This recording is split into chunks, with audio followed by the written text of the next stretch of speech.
नमस्कार। बड़ी खबर में आपका स्वागत है।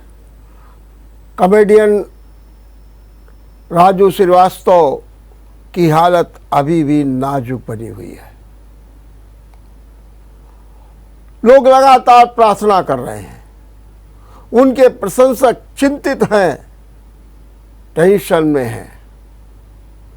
जो खबर अस्पताल एम्स से निकल कर के आई है उसके अनुसार और उसकी पुष्टि उनके भाई दीप कुमार श्रीवास्तव ने की है।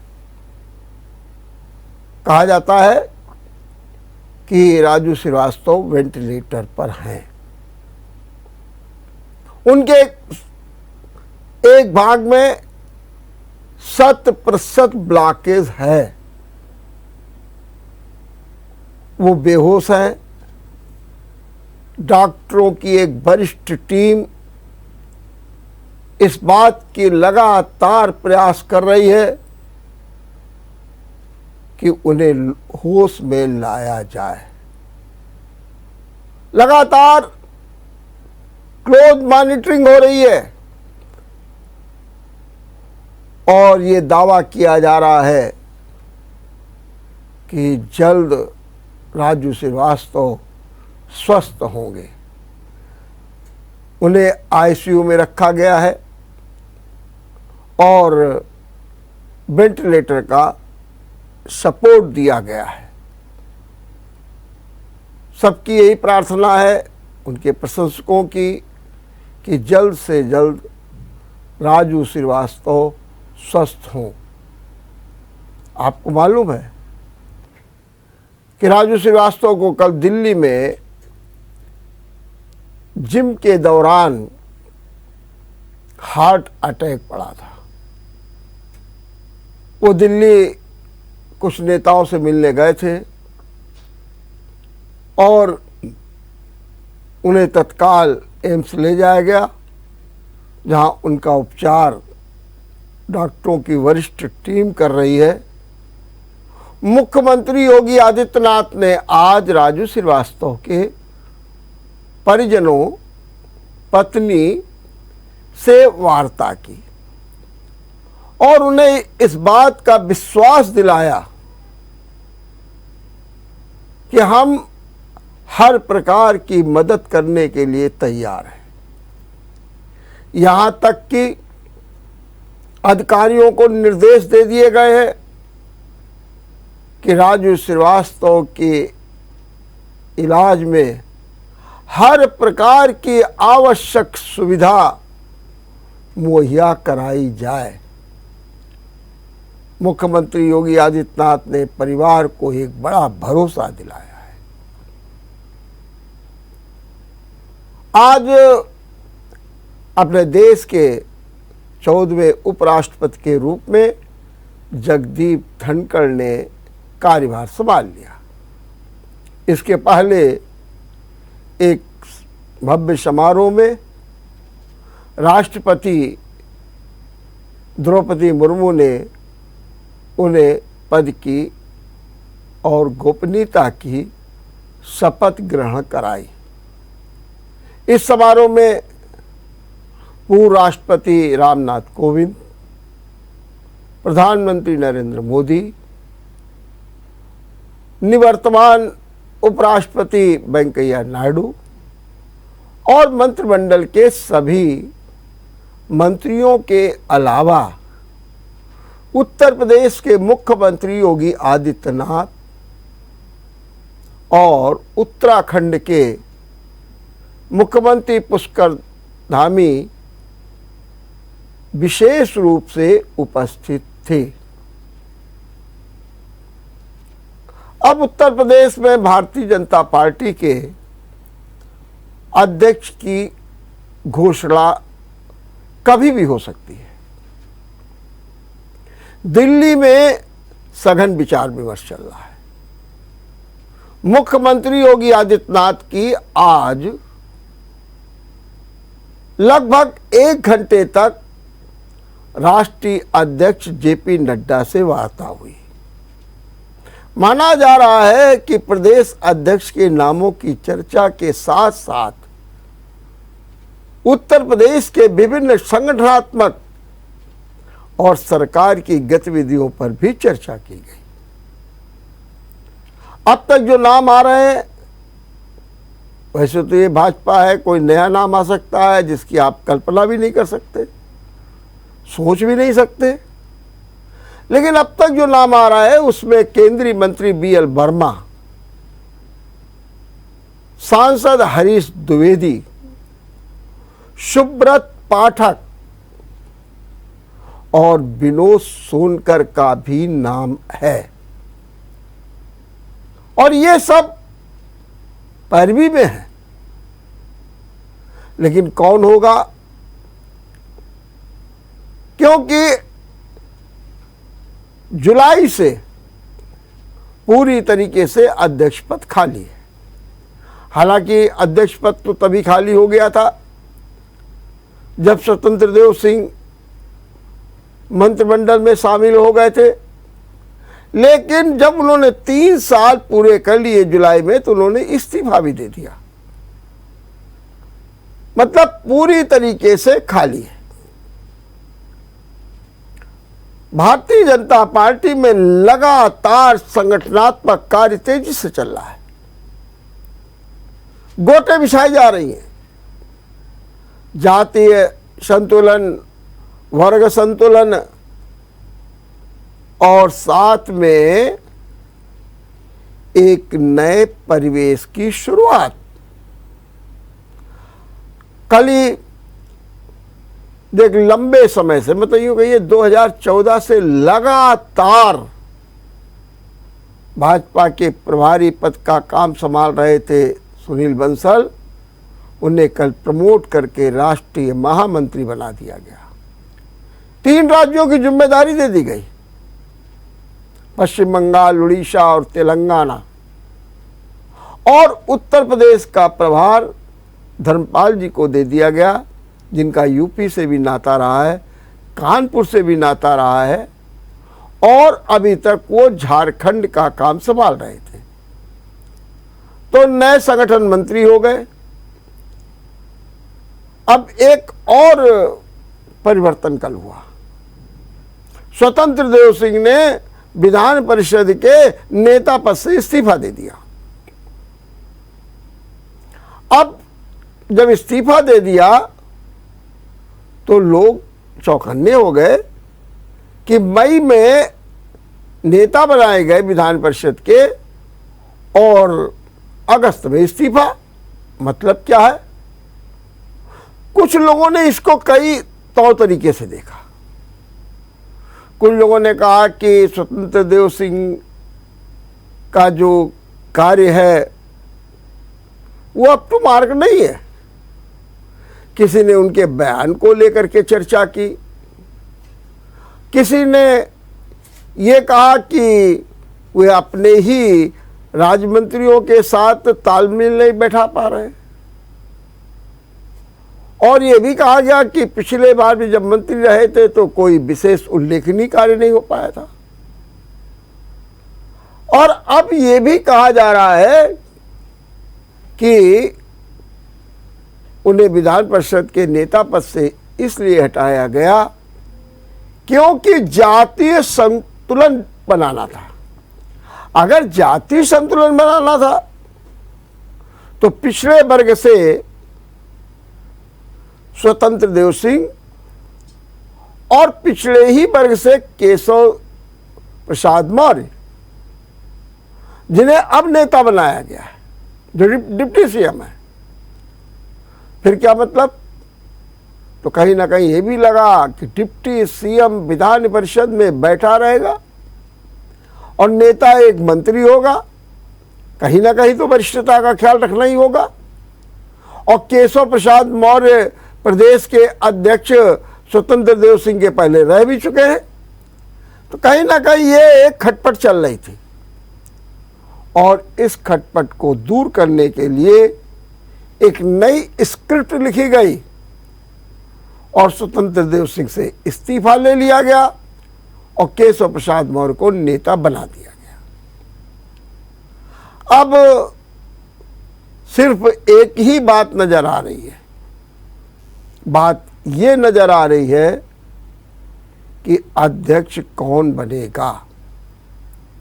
क्या इधर लगातार पिछड़ा वर्ग पिछड़ा वर्ग पिछड़ा वर्ग, तो क्या कोई ब्राह्मण ही बनेगा? और ये देखा गया कि लगभग जब जब लोकसभा के चुनाव रहे हैं तब तब ब्राह्मण ही प्रदेश अध्यक्ष रहा है। तो अब ये गणित बैठाई जा रही है। अब देखिए ये क्या स्थिति बनती है। बहरहाल उत्तर प्रदेश भाजपा के अध्यक्ष का नाम कभी भी घोषित किया जा सकता है। एक खबर यह भी है जो पूरी तरीके से कहते हैं चौंकाने वाली है, लेकिन मैं कहता हूं कि नहीं, ये तो सामान्य प्रक्रिया के तहत हो रही। कह रहे हैं कि वो जो भाजपा नेता श्रीकांत त्यागी हैं, उन्हें जमानत नहीं मिली, अब वो जेल में रहेंगे। तो रहेंगे ही, तो जब जिसके ऊपर इतनी धाराएं लग गई हैं तो उसे रहना ही है। हालांकि उनकी पत्नी लगातार पुलिस पर आरोप लगा रही, और चौंकाने वाली बात यह है कि उनका कहना यह है कि मेरे पति का इनकाउंटर करने की योजना बना ली गई थी।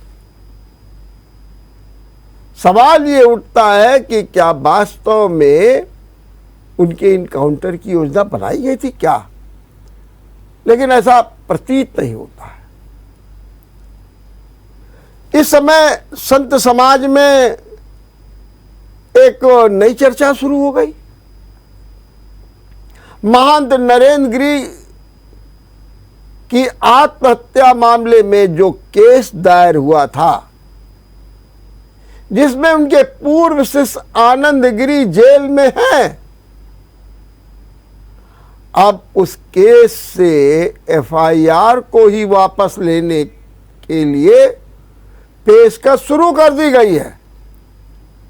एफआईआर दर्ज कराई थी उनके दो शिष्यों ने, अमर सिंह ने और पवन। दोनों ही शिष्यों ने कहा कि हलफनामा दिया है कोर्ट में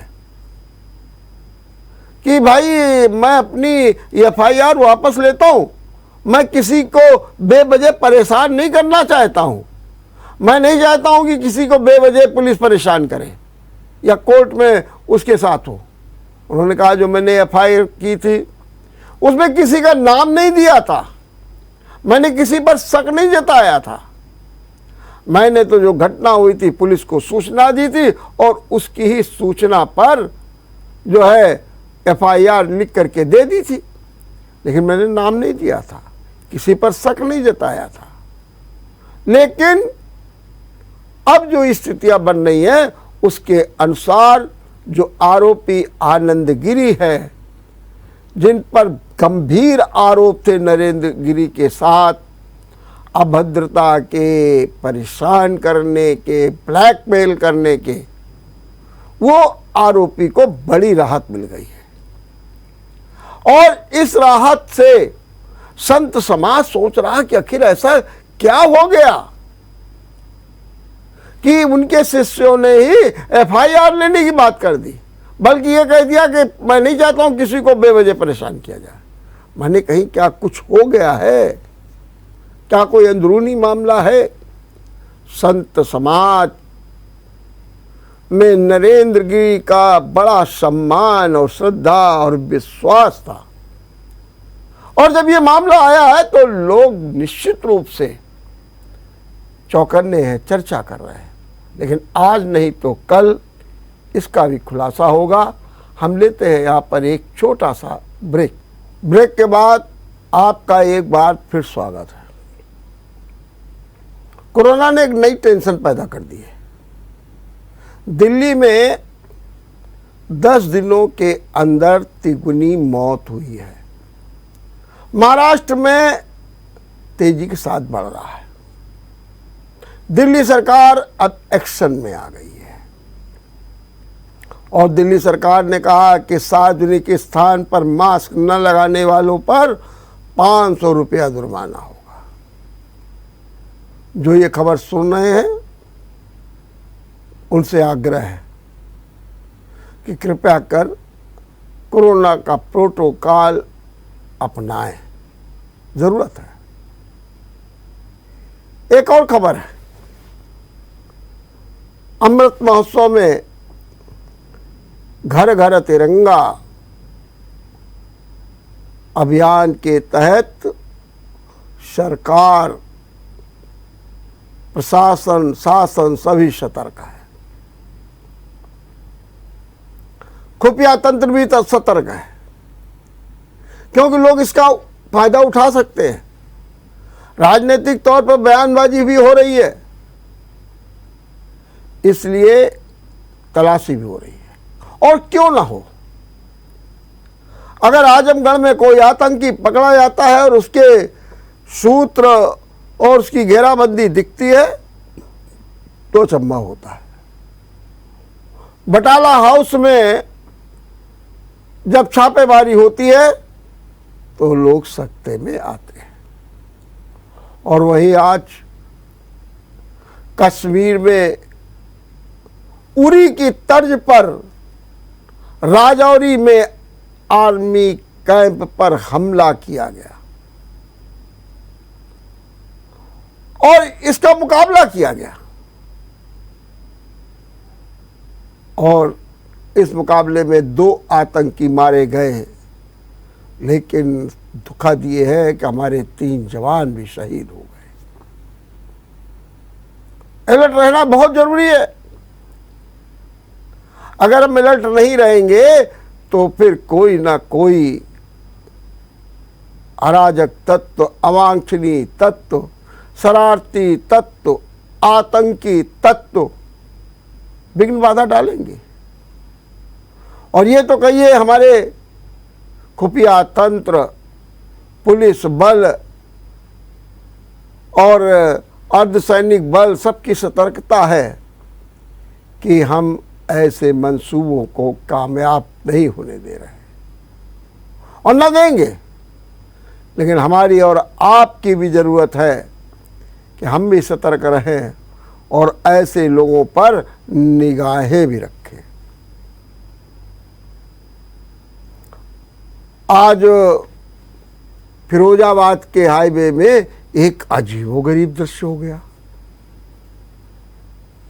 एक सिपाही ड्रेस में, हाथ में खाना, रोटी और दाल लेकर के हाईवे के बैरिकेडिंग पर बैठ गया और फूट फूट करके रोने लगा। लोगों को ये खाना दिखाने लगा। लोग अचंभे में पड़ गए, क्या हो रहा है। सिपाही कह रहा है, देखो देखो ये खाना हमको मिलता है, ये मेस में खाना मिलता है। ये देखो रोटियां मिलती हैं जिनको जानवर भी नहीं खा सकते। ये दाल मिलती है, ये मेस का खाना है। और हमसे अपेक्षा की जाती है कि हम 24 घंटे ड्यूटी दें। हमारे खाने का भी ख्याल नहीं रखा जाता। ये है घटिया खाना। और वो रो रो करके चिल्ला रहा था। आम लोगों में भी प्रतिक्रिया थी। उन्होंने कहा, हाँ भाई ये तो बात तो गलत है कि बताइए जो जवान हमारी सुरक्षा 24 घंटे करे, हम उसको ठीक से खाना भी नहीं दे पाए, या फिर उसको इतना समय दीजिए तो घर में जाए, खाना बनाए और खाए। लेकिन आप समय देते नहीं है। मेस का खाना ऐसा है। इसको लेकर के एक प्रतिक्रिया भी थी। लेकिन तत्काल पुलिस फोर्स आया, सिपाही को समझा बुझा करके ले गया। और उसके बाद से खबर आई कि एसएसपी साहब ने इस पर जांच बैठा दी है। और ये जांच बैठाई है, ये खाना कैसा है, नंबर 1। और जो ये खाना इस सिपाही को मिला है, इस सिपाही को ही मिला है कि सबको ऐसे ही खाना मिलता है। नंबर 3, बयानबाजी भी आ गई है। पुलिस लाइन के लोग कह रहे हैं कि इस कांस्टेबल का अपने बीवी से बड़ा झगड़ा चल रहा है और उस झगड़े के कारण ये अपनी खींच इस तरीके से मिटा रहा है। बीवी से झगड़ा, खींच मिटा रहा है हाईवे पर और मेस की रोटी और दाल लेकर के। एक ये भी खबर है, बड़ा झगड़ालू प्रकृति का ये सिपाही है और इसने मेस पे झगड़ा किया, कहा मुझे पहले खाना दो, मुझे पहले खाना दो। उस बात को झगड़ा हुआ और झगड़ा होने पर ये गुस्से में आकर के इस तरीके का इसने प्रदर्शन किया। देखते रहिए बड़ी खबर। नमस्कार।